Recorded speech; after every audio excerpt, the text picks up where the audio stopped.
లహరికి పెళ్ళి ఫిక్స్ చేయటం కోసం అందరూ పెళ్ళికొడుకు వాళ్ళతో సహా ఇంట్లో వాళ్ళందరూ ఉంటారు.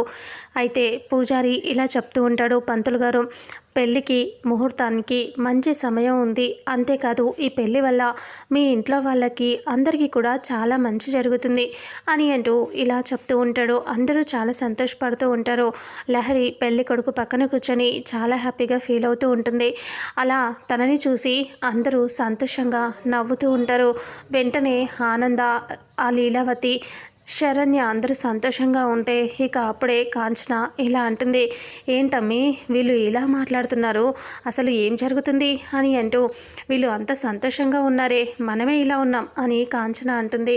అలా అనేసరికి ఇక ఒక్కసారిగా సీరియస్గా అనన్య కోపంగా చూస్తూ ఉంటుంది. ఇక వెంటనే ఆనంద అలా సరే పెళ్ళికి ముహూర్తానికి మంచి సమయం చూడండి అంటే, చూసే కదమ్మా మీకు మంచి ముహూర్తం ఉందని చెప్తున్నాను అని అంటాడు. అంతలో పెళ్ళి కొడుకుకి ఫోన్ వస్తుంది.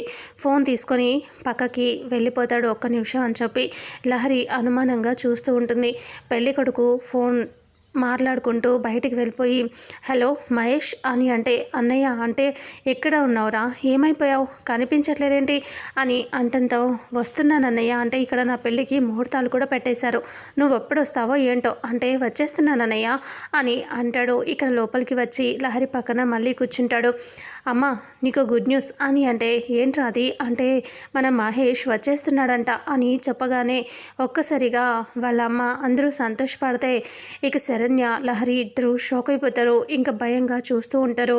శరణ్య తనని పూడ్చిపెట్టినట్టుగా గుర్తు తెచ్చుకుంటూ ఉంటే, లహరి ఏమో తనకి విషం ఇచ్చి చంపినట్టుగా అవన్నీ తలుచుకుంటూ వాళ్ళు భయపడుతూ ఉంటారు. మరి మహేష్ ఎంట్రీతో ఏం జరుగుతుంది అనేది రానున్న నెక్స్ట్ ఫుల్ ఎపిసోడ్లో తెలుసుకుందాం.